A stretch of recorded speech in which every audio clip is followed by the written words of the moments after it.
Assalamualaikum warahmatullahi wabarakatuh. Selamat datang di channel Joker Teknik. Di video kali ini saya akan melakukan penggantian oli automatic transmisi pada mobil Toyota Fortuner. Saksikan videonya bagaimana proses penggantian automatic oil transmisi.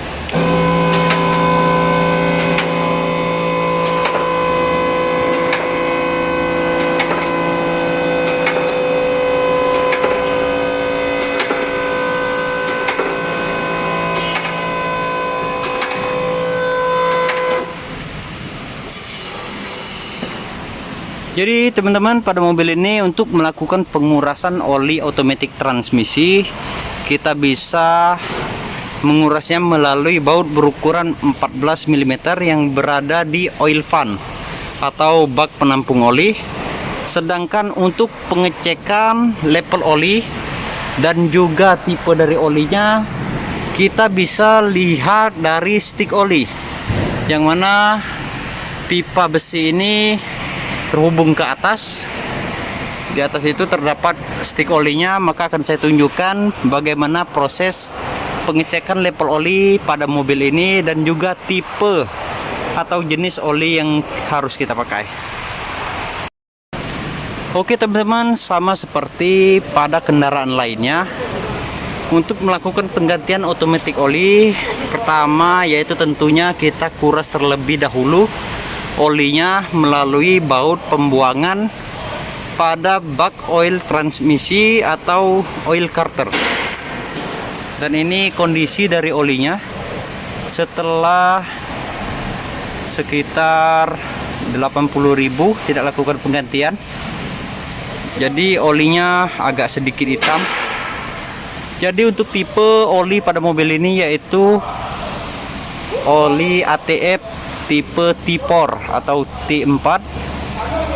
Jadi kita tunggu sampai olinya terkuras, baru kita bisa melakukan pengisian kembali melalui stik oli, karena tidak terdapat untuk lubang atau baut pengisian pada mobil ini. Jadi saya sarankan ada baiknya saat kita melakukan penggantian oli otomatis pada mobil yang bertransmisi otomatis, disarankan sebaiknya lakukan juga penggantian strainer atau saringan oli otomatis yang berada di dalam oil pan ini. Tetapi sesuai dengan request customer atau owner pemilik mobil ini, dia hanya ingin melakukan penggantian oli saja, maka kita lakukan penggantian oli saja. Untuk penggantian oli otomatis untuk jenis T4 itu sebaiknya dilakukan penggantian per 40.000 km.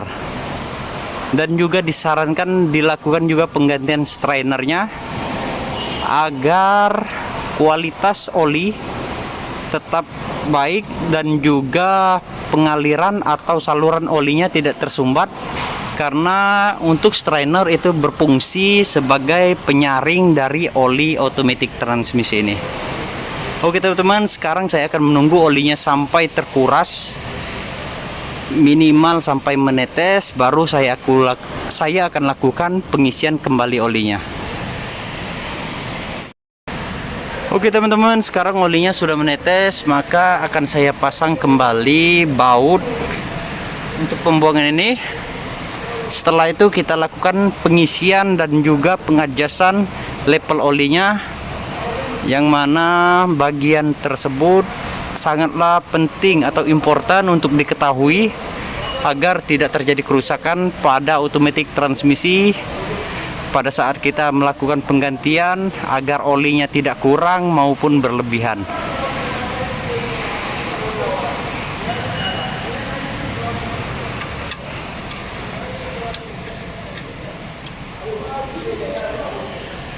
Oke, setelah kita pasang jangan lupa untuk dikencangkan, karena baut ini tidak akan kita buka kembali.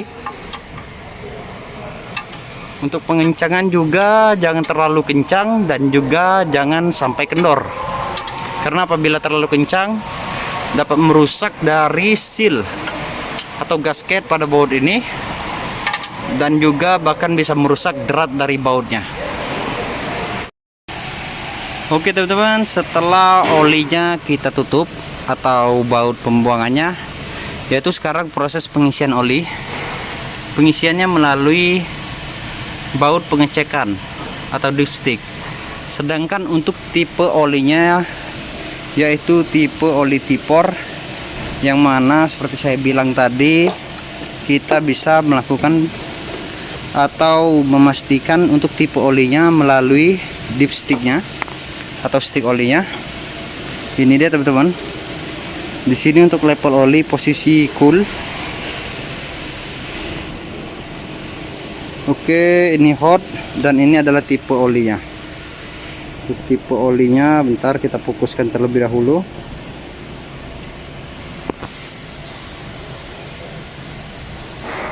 Oke, tipe Tipor. Untuk pengisian kita bisa menggunakan corong ataupun menggunakan pompa. Jadi saya di sini menggunakan pompa untuk air untuk pengisian otomatiknya. Jadi saya akan melakukan pengisian terlebih dahulu sekitar 3,5 liter. Setelah itu kita hidupkan kendaraannya dan kita cek levelnya lagi.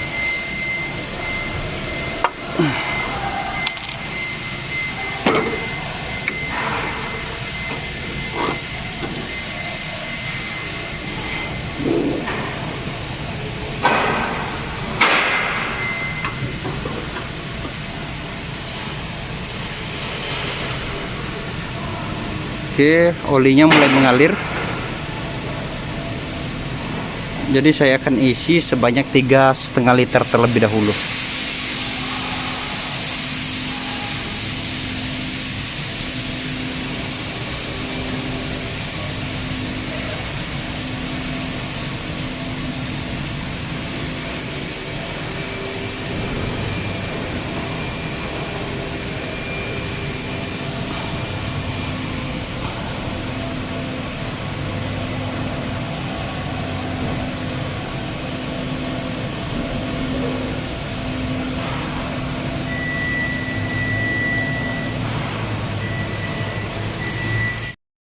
Oke teman-teman, setelah kita isi 3,5 liter, langkah selanjutnya kita nyalakan kendaraannya.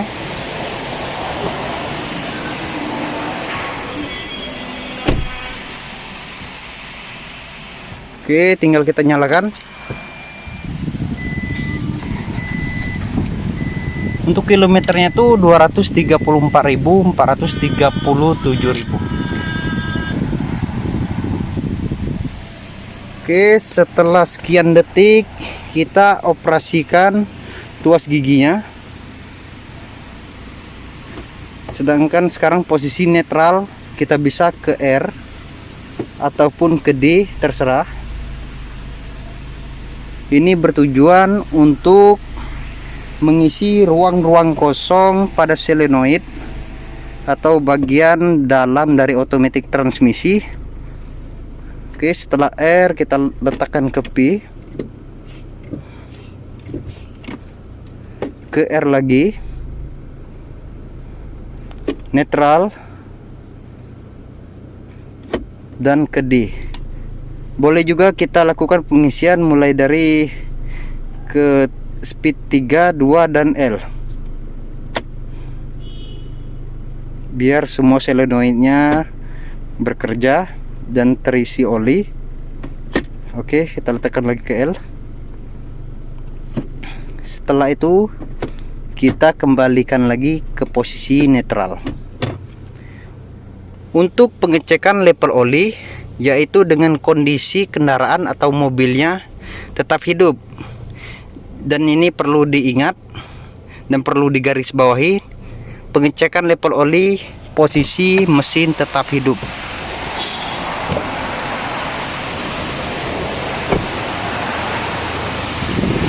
Oke, dengan posisi mesin tetap hidup, kita masukkan stick olinya. Setelah itu kita periksa level olinya apakah sudah cukup atau kurang untuk dengan pengisian 3,5 liter. Oke, kita masukkan sticknya secara sempurna. Setelah itu kita keluarkan lagi. Di sini kita lihat posisinya berada di coakan posisi low yang bawah.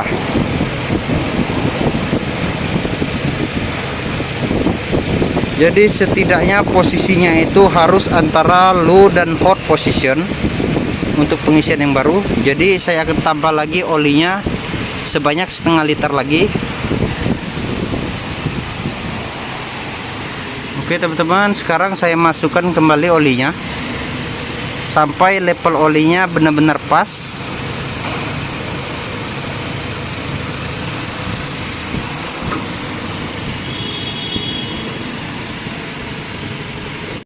Oke teman-teman, setelah kita isi sebanyak setengah liter, kita periksa kembali level olinya.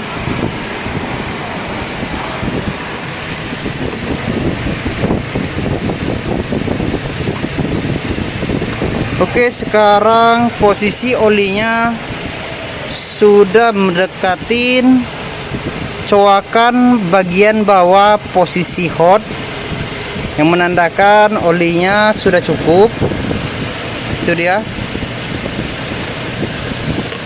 Jadi bisa kita simpulkan untuk oli transmisi pada mobil tipe ini yaitu lebih kurang sekitar 4 liter. Oke, mungkin sekian dulu video dari saya. Jangan lupa untuk di like dan subscribe, nyalakan notifikasi pemberitahuan agar tidak ketinggalan update video selanjutnya.